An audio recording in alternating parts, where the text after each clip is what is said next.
हमारे बोर्ड के लिए बहुत ज्यादा इंपॉर्टेंट है। अब जो हमारे हेलो एल्केन्स और हेलो एलीन्स होते हैं वो कैसे ऑब्टेन होते हैं? By the replacing of the one और मोर हाइड्रोजन बाय हाइड्रोकार्बन से रिप्लेस करके क्या कर सकते हैं हम हेलो एल्केन और हेलो एलीन्स को बना सकते हैं। अब हम क्या करेंगे, प्रॉपर्टीज पढ़ेंगे किसकी, हेलो एल्केन्स की। फ्रॉम अल्कोहल, अगर हम अल्कोहल से रिएक्शन करके हेलो एल्केन बनाए तो कैसा होगा? अगर ROH की रिएक्शन हम HX के साथ करते हैं तो हमारे को क्या मिलता है, RH प्लस वाटर निकल जाता है। वही अल्कोहल की रिएक्शन अगर हम PX3 के साथ करते हैं तो भी हमें क्या मिलता है, RH मिलता है 3, और इसमें क्या निकल जाता है, H3PO3 बाय प्रोडक्ट निकल जाता है। अगर हम अल्कोहल की रिएक्शन PCl5 के साथ करते हैं तब भी हमारे को क्या मिलता है, RCl मिलेगा और POCl3 and HCl by product निकलेगा। अगर हम ROH मतलब कि अल्कोहल की रिएक्शन HCl2 के साथ करते हैं तो हमें क्या मिलता है, RCl मिलेगा, Na2 गैस निकलेगी और एक क्या निकलेगा, हमारा HCl निकलेगा। अगर हमें एल्केन से रिएक्शन करनी है तो हम क्या करेंगे, अगर किसी भी एल्केन की रिएक्शन किसके साथ कर देंगे हम, ये 3 है, ठीक है, क्लोरीन के साथ कर देंगे तो हमारे को क्या मिलेगा, CH3 CH2 CH2 Cl मिल सकता है, या फिर CH3 सेकेंडरी पोजीशन पे भी हमारा क्या आ सकता है, क्लोरीन आ सकता है, कोई सा भी हमारा प्रोडक्ट हो सकता है। नेक्स्ट क्या है, अगर हम एल्कीन से रिएक्शन करके प्रोडक्ट को बनाए, अगर हमारा मार्कोनिकॉफ रूल लगा हुआ है तो हमारा क्या बनेगा, CH3 CH Cl और CH3, और अगर एंटी मार्कोनिकॉफ रूल है तो क्या बनेगा, CH3 CH2 single bond CH2Br peroxide की प्रेजेंस में होता है। अब हमने कार्बन टेट्राक्लोराइड के साथ अगर एल्कीन की रिएक्शन कराई, Br2 के ब्रोमिनेशन करवाया तो दोनों पोजीशन पे दोनों कार्बन में क्या लग जाता है, हमारा Br करके जुड़ जाता है और बीच में से डबल बॉन्ड हट जाता है, ठीक है। नेक्स्ट क्या है, हमारी एल्कीन की रिएक्शन हम किसी हैलोजन के साथ करते हैं 773 केल्विन टेम्परेचर पर, तो हमारे को जो प्रोडक्ट मिलता है वो एक तो हमारा HH बाय प्रोडक्ट निकल जाता है और दूसरा हमारे को क्या होता है, CH3 CH2 CH CH2 और यहाँ पे H लग जाएगा, यहाँ पे 3 बन जाएगा। अब इसके बाद अगर हम नेक्स्ट देखें तो हमारा क्या है, हेलोजन एक्सचेंज है। अब हेलोजन एक्सचेंज के अंदर क्या आती है, 2 रिएक्शन आती है। अगर हम किसी भी हैलाइड की रिएक्शन NaI के साथ करते हैं ड्राई एसीटोन की प्रेजेंस में, तो इस वाली रिएक्शन को क्या बोलते हैं हम, फ्रिंकल स्टीन रिएक्शन बोलते हैं। और फ्रिंकल स्टीन रिएक्शन में क्या बनता है, हमारा आयोडाइड बनता है और बाय प्रोडक्ट क्या निकल जाता है, NaX निकल जाता है। नेक्स्ट रिएक्शन क्या है, हम अगर सिल्वर फ्लोराइड के साथ रिएक्शन करते हैं हैलाइड की, तो इस वाली रिएक्शन को क्या बोलते हैं हम, श्वार्ट्ज रिएक्शन बोलते हैं। और इसमें क्या बनता है, हमारा फ्लोराइड बनता है और AgX बाय प्रोडक्ट निकल जाता है। अब इसके बाद जो हम नेक्स्ट रिएक्शन पढ़ेंगे वो हेलो। अब हमें क्या पढ़नी है, प्रॉपर्टीज ऑफ हेलो एलीन्स की प्रॉपर्टीज के बारे में पढ़ना है। जो हमारी पहली रिएक्शन है वो क्या है, हेलोजिनेशन। अब हम बेंजीन की रिएक्शन अगर हम हैलाइड के साथ कराते हैं Fe की प्रेजेंस में, एनहाइड्रस FeCl3 की प्रेजेंस में, तो हमारा क्या बन जाता है, बेंजीन के ऊपर क्या आ जाता है, हैलाइड आ जाता है। नेक्स्ट क्या है, हमारी बेंजीन डाइएडोनियम फ्लोरीन के साथ अगर हम रिएक्शन कराते हैं, एनिलीन की रिएक्शन NaNO2HCl के साथ करवाते हैं 0 से 5 डिग्री सेंटीग्रेड पर, तो हमें क्या मिलता है, बेंजीन डाइएडोनियम क्लोराइड देखने को मिलता है। अब इसमें कुछ नेमिंग रिएक्शन है। पहली रिएक्शन क्या है, हमारी सेंड-मेयर रिएक्शन है। अब सेंड-मेयर रिएक्शन में क्या करते हैं हम, बेंजीन डाइएडोनियम क्लोराइड की रिएक्शन Cu2H2 के साथ करते हैं तो हमें क्या मिलता है, हैलाइड मिलता है। नेक्स्ट क्या है, अगर हम HI के साथ रिएक्शन करते हैं तो हमें बेंजीन के ऊपर I लगा हुआ मिलता है, iodide, benzene iodide. Gattermann-coach reaction क्या होती है, बेंजीन डाइएडोनियम सल्फाइड की रिएक्शन, क्लोराइड की रिएक्शन CO और HX के साथ जब हम करते हैं तो करने के बाद हमें क्या मिलेगा, ऊपर क्या आ जाएगा, X ही आ जाएगा। और बुल्ट-सीवन रिएक्शन में क्या आ जाता है, हमें बेंजीन के ऊपर F लगा हुआ मिलता है, मतलब कि फ्लोराइड बनता है। इसके बाद हम क्या पढ़ेंगे, फिजिकल प्रॉपर्टीज के बारे में पढ़ेंगे। फिजिकल प्रॉपर्टीज क्या होती हैं हेलो एल्केन्स की, ये क्या होते हैं, वाटर इनसॉल्युबल होते हैं और इनका जो बॉइलिंग पॉइंट होता है वो डायरेक्टली प्रोपोर्शनल किसके होता है, मोलर मास के डायरेक्टली प्रोपोर्शनल होता है। और जो बॉइलिंग पॉइंट होता है वो डायरेक्टली प्रोपोर्शनल किसके होता है, एल्काइल पार्ट ऑफ साइज, जो भी एल्काइल का पार्ट है उसके प्रोपोर्शनल होता है। और इनवर्सली प्रोपोर्शनल किसके होता है, boiling point number of branching कितनी आ रही है। अब बॉन्ड स्ट्रेंथ क्या होती है, फ्लोराइड में सबसे ज्यादा होगी, फिर फ्लोराइड की होगी, फिर RBr की होगी, RI की। ऐसे ही स्टेबिलिटी ऑफ द कार्बन और हेलोजन की जो स्टेबिलिटी होती है उसमें फ्लोराइड सबसे ज्यादा होता है, फिर क्लोरो आता है, फिर ब्रोमो आता है, फिर आयोडो आता है।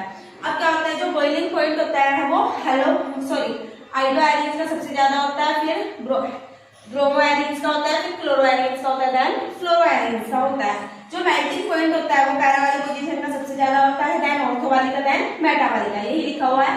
जो पैरा आइसोमर होते हैं वो highest melting point due to be the systematically structure, उनका स्ट्रक्चर क्या होता है, सिस्टमैटिकली होता है, इसलिए। ओके, अब हमें क्या पढ़ना है, न्यूक्लियोफिलिक सब्स्टिट्यूशन रिएक्शन पढ़ना है। इसमें क्या होता है, न्यूक्लियोफाइल जुड़ता है और हैलाइड अलग हो जाता है। फिर हमें SN1 रिएक्शन के बारे में पढ़ना है। जो हमारी SN1 रिएक्शन होती है क्या होती है, 2 स्टेप रिएक्शन होती है। इस रिएक्शन के अंदर क्या होता है, जो पहला स्टेप होता है उसे रेट डिटरमाइनिंग स्टेप बोलते हैं और सेकंड स्टेप फास्टेस्ट स्टेप होता है। और जो हमारी फर्स्ट SN1 रिएक्शन होती है इसके अंदर जो रिएक्टिविटी ऑर्डर होता है वो टर्शियरी कार्बन, सेकेंडरी कार्बन और देन प्राइमरी कार्बन होता है। SN2 रिएक्शन बाइमोलिकुलर न्यूक्लियोफिलिक रिएक्शन होती है, ये 1 स्टेप रिएक्शन होती है। इसमें इंटरमीडिएट बनता है, न्यूक्लियोफाइल जुड़ता है, हैलाइड अलग हो जाता है। और इसमें क्या होता है, इसका ऑर्डर 2 होता है और SN1 का ऑर्डर 1 होता है। और इसका रिएक्टिविटी, इसका SN2 का जो रिएक्टिविटी ऑर्डर होता है वो प्राइमरी कार्बन, सेकेंडरी कार्बन और टर्शियरी कार्बन होता है। अब क्या होता है, अगर किसी भी हैलाइड के साथ हमारा क्या न्यूक्लियोफाइल अटैक करता है तो न्यूक्लियोफाइल बन जाता है, हैलाइड अलग हो जाता है। SN1 रिएक्शन क्या होती है, यूनिमोलिकुलर रिएक्शन होती है, न्यूक्लियर रिएक्शन होती है, जिसमें रेट क्या होता है K RH पे डिपेंड करता है। ये 2 स्टेप वाली रिएक्शन होती है। पोलर प्रोटिक सॉल्वेंट को ये फेवर करती है। इसका रिएक्टिविटी ऑर्डर क्या होता है, tertiary carbon, secondary carbon, then primary carbon. Racemic mixture को ये ऑब्टेन करती है। लिविंग ग्रुप क्या होता है, इसे भी पढ़ेंगे 2 मिनट में। SN2 रिएक्शन क्या होती है, इसका जो रेट होता है वो हमारे न्यूक्लियोफाइल पर और RH दोनों पे डिपेंड करता है, इसलिए इसका ऑर्डर क्या होता है, 2 होता है। और इसका जो ऑर्डर होता है वो क्या होता है, हमारा 1 होता है। सिंगल स्टेप रिएक्शन होती है, वो 2 स्टेप रिएक्शन थी। फेवर किसे करती है, पोलर एप्रोटिक सॉल्वेंट को फेवर करती है। इन्वर्जन ऑफ कॉन्फिगरेशन हमें इन्वर्जन कॉन्फिगरेशन में देखने को मिलता है। इसका जो रिएक्टिविटी ऑर्डर होता है वो क्या होता है, primary carbon, secondary carbon, then tertiary carbon. अब क्या है, हमारा जो लिविंग ग्रुप होता है वो RF वाला क्या हो जाता है, सबसे ज्यादा फास्ट आयोडीन निकलेगा, फिर ब्रोमीन निकलेगा, फिर क्लोरीन निकलेगा, फिर फ्लोरीन, क्लोरीन, ब्रोमीन, आयोडीन होता है। अब इसके बाद हमें कुछ रिएक्शन हम RH की रिएक्शन जिसके साथ NaH एक्वस, RH की रिएक्शन अगर हम एक्वस NaOH के साथ करते हैं तो हमारा ROH बनता है प्लस NaH निकल जाता है। अगर हम RH की रिएक्शन यानी कि हैलाइड की रिएक्शन NaCN के साथ करते हैं तो RCN बन जाता है, ऐसे नाइट्राइल साइनाइड ग्रुप और प्लस NaH निकल जाता है। अगर हम AgCN के साथ करते हैं तो आइसोसाइनाइड बनता है ऐसे और AgX बाई प्रोडक्ट निकल जाता है। अगर हम KNO3 के साथ रिएक्शन करते हैं तो हमारे को क्या मिलता है, ये दोनों रिएक्शन जो होती है हमारी RH रिएक्शन KNO3 के साथ करते हैं या फिर RNO के नाइट्रालो O के साथ करते हैं, ये दोनों क्या होती है, हमारी विलियमसन सिंथेसिस रिएक्शन होती है, विलियमसन सिंथेसिस रिएक्शन होती है। अगर हम KNO2 के साथ करते हैं तो हमारा RONO बनता है और प्लस वही KX बाई प्रोडक्ट निकल जाता है। और अगर हम इसके साथ करते हैं तो हमारे को क्या मिलता है, प्रोडक्ट ये मिलता है, ठीक है। अब इसके बाद अगर हम AgNO2 के साथ रिएक्शन करते हैं तो हमें RNO2 मिलता है और प्लस AgX बाई प्रोडक्ट हमारा निकल जाता है और इसमें क्या निकल जाएगा, NaX, ठीक है। अब है हमारी एलिमिनेशन रिएक्शन। अब एलिमिनेशन रिएक्शन में क्या होता है, अल्फा बीटा कार्बन, एक हाइट, ये वाला कार्बन क्या है मेरा अल्फा और इसका पड़ोसी कार्बन क्या है बीटा। ध्यान से हाइड्रोजन एक यहाँ से निकलेगा और एक यहाँ से निकलेगा। और इसके बाद क्या होगा, कुछ गड़बड़ कर दी यहाँ पे ना Cl भी है, ठीक है, Cl मान लो या फिर Br मान लो, वो क्वेश्चन मिस्टेक हो गई होगी। अब एक यहाँ से तो क्या निकलेगा, Cl निकलेगा और यहाँ से हाइड्रोजन निकलेगा, एक तो वाटर निकलेगा अल्कोहलिक KH में और एक क्या निकलेगा, KCl निकलेगा। और इसके बीच में क्या आएंगे, हमारे डबल बॉन्ड आएंगे, ये तो KCl हो गया और यहाँ से वाटर हो गया, तो ये क्या बन गया हमारा CH3C, एक H है और डबल बॉन्ड CH2। अगर हम इसमें देखें अल्कोहलिक KOH है, अब इसमें एक मेजर प्रोडक्ट बनेगा और एक हमारा माइनर प्रोडक्ट बनेगा। अगर यहाँ से H निकला तो CH3 CH double bond CH और CH3, ये वाला क्या होगा हमारा मेजर होगा। और इफ H यहाँ से निकला तो हमारा प्रोडक्ट क्या बनेगा, CH3 CH2 CH double bond CH2, ये वाला क्या होगा हमारा माइनर होगा। ओके, अब हमारी रिएक्शन विद मेटल, अगर हम मेटल के साथ रिएक्शन करते हैं तो पहले रिएक्शन क्या है, रिएक्शन विद मैग्नीशियम। अगर हम मैग्नीशियम के साथ रिएक्शन करते हैं ड्राई ईथर की प्रेजेंस में तो हमें RMgX मिलता है। वुड्स रिएक्शन क्या होती है, कार्बन बढ़ाने वाली रिएक्शन होती है, यहाँ से 2NaX निकल जाएगा और 2 कार्बन फट जाएंगे और 2NaX निकल जाएगा। फिटिंग रिएक्शन में क्या लेते हैं हम, एरोमेटिक हैलाइड लेते हैं और दोनों आपस में मिल जाएंगे, मिलने के बाद ये क्या बना देंगे, हमारे डाइफिनाइल बना देंगे और 2NaX बाई प्रोडक्ट निकल जाएगा। बुक्स फिटिंग रिएक्शन में एक एलोफेटिक होता है और एक एरोमेटिक होता है और ड्राई ईथर की प्रेजेंस में ही होती है सारी रिएक्शन। Na के साथ करते हैं तो इसमें R के साथ बेंजीन जुड़ जाएगा और प्लस 2NaX निकल जाएंगे। एल्यूमिनियम रिएक्शन में क्या होते हैं, 2 एरोमेटिक रिंगी होती हैं, हैलाइड होते हैं और उनकी कॉपर के साथ रिएक्शन करवाई जाती है तो ये वही बना देंगे डाइफिनाइल और बाय प्रोडक्ट क्या निकल जाएगा हमारा 2CuX निकल जाएगा। अब इसके बाद हम क्या करेंगे, अपनी नेक्स्ट रिएक्शन करेंगे। अब हमें न्यूक्लियोफिलिक रिएक्शन के कुछ इंपोर्टेंट नोट पढ़ना है। इसके अंदर क्या है, लो रिएक्टिविटी ऑफ हेलोएरिन्स की जो लो रिएक्टिविटी होती है न्यूक्लियोफिलिक सब्स्टिट्यूशन रिएक्शन की, ड्यू टू वो किसके कारण होती है कि वो कम रिएक्टिवेट होते हैं, कार्बन और हेलोजन बॉन्ड जो होते हैं उसके कारण। Same double bond character due to be the resonance, same double bond character होंगे ड्यू टू द रेजोनेंस, इसलिए।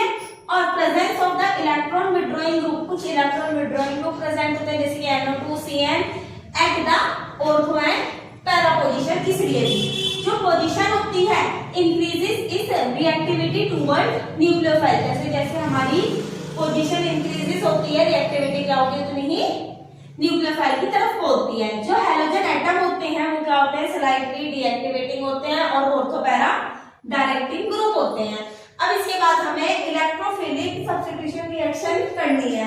अब जो हमारी इलेक्ट्रोफिलिक सब्स्टिट्यूशन रिएक्शन होती है उसमें हमें कुछ रिएक्शन है, हमने क्या लिया है, बेंजीन क्लोराइड लिया है, एरोमेटिक रिंग के ऊपर क्या लगा दिया, क्लोरीन लगा दिया।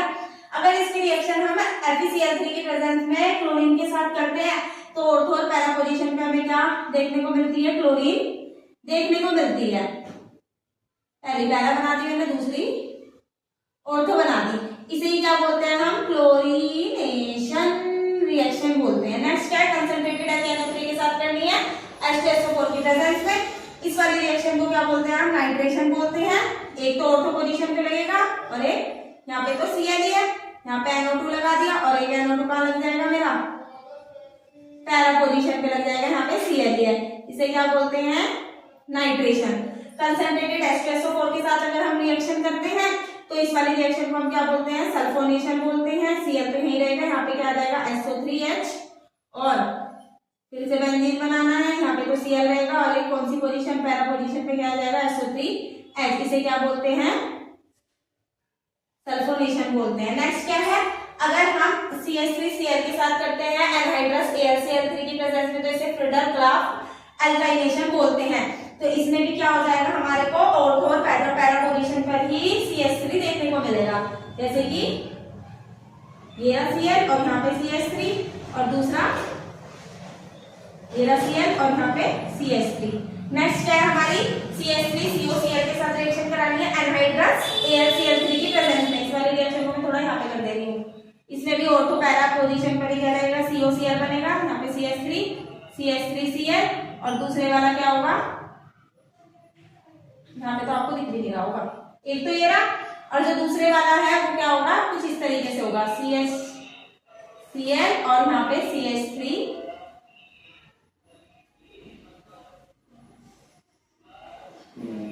COCH3 और COCH3। ओके, और इस वाली रिएक्शन को फ्रिडल-क्राफ्ट एसाइलेशन बोलते हैं, Friedel-craft acylation, Friedel-craft acylation. Okay, अब इसके बाद अब हमें क्या पढ़ना है, पॉलीहेलोजन कंपाउंड्स के बारे में पढ़ना है। अब इसके अंदर क्या आता है, जो पहला है उसे डाइहेलोजन बोलते हैं। डाइहेलोजन क्या होता है, वो कंपाउंड जिसमें क्या होती है, 2 हेलोजन एटम जुड़े होते हैं। नेक्स्ट है हमारा वेसिनल डाइहैलाइड, क्या होता है, जब एडजेसेंट पोजीशन पर क्या होगा, हेलोजन जुड़ा होगा, जैसे कि हमारे पास क्या है CH CH और CH है, एक तो यहाँ पे Cl जुड़ गया और एक यहाँ पे Cl जुड़ गया, ठीक है ऐसे। अब क्या है, जेमिनल डाइहैलाइड क्या होता है, सेम कार्बन पर ही 2 हेलोजन का जुड़ना, ठीक है, यहाँ पर अपनी CH3 की चैन चल रही है। इसके बाद क्या है, क्लोरोफॉर्म क्या होता है, क्लोरोफॉर्म क्या होता है, CH3 इसका फॉर्मूला होता है।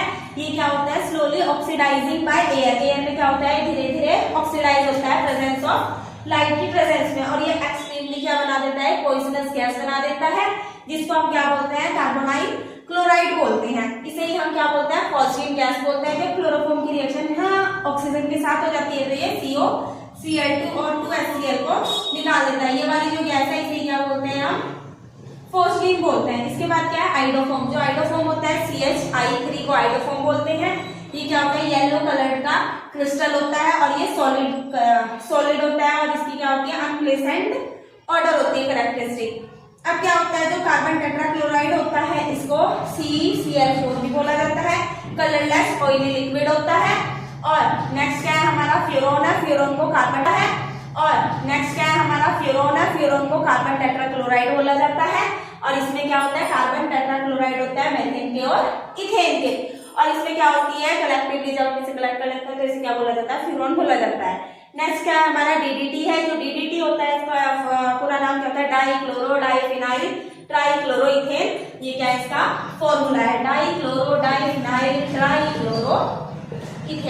ओके।